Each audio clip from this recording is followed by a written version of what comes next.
मी सोहन जयस्वाल, सोलापूर वाहिनीचं आपलं स्वागत आहे. आपण पाहत आहात सोलापूर वाहिनी चॅनल सामर्थ्य संवादाचे आणि आता आपण पाहणार आहोत सोलापूर वाहिनीच्या टॉप 10 हेडलाईन्स. खंडाळ्यात कंटेनर आणि कारचा भीषण अपघात, पती पत्नीचा जागीच मृत्यू तर 6 जण गंभीर जखमी. आबब चक्क मिळाले 100% गुण. बुद्धिबळ खेळणाऱ्या तनिषाने 100% गुण मिळवत जिंकला 12वीचा डाव. कल्याण लोकसभा मतदारसंघात पुन्हा नवा ट्विस्ट, उमेदवाराची फेर निवडणुकीची मागणी, आणण्याचा उपोषणाचा इशारा. महायुतीमध्ये सुरुवातीपासूनच महाभारत, महायुती 4 जूनला विखरली जाणार, काँग्रेस नेते नाना पटोले यांचा दावा. मुंबई ठाण्यात उष्णतेची लाट, कोकणसह विदर्भात मराठवाड्यात पावसाचा अंदाज. विशाल अग्रवाल यांच्यावर सदोष मनुष्यवधाचा गुन्हा दाखल करा, दानवेंचे मुख्यमंत्र्यांना पत्र.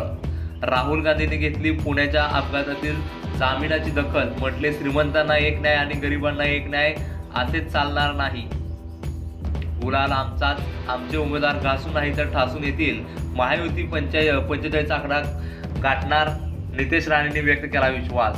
संत गतीने मतदानावरून राजकारण तापलं, मुख्यमंत्री शिंदेचे चौकशीचे आदेश. वादळी वाऱ्यामुळे उजनीत बोट उलटली, 7 जण बेपत्ता, पोहत आल्याने पोलीस अधिकारी बचावला.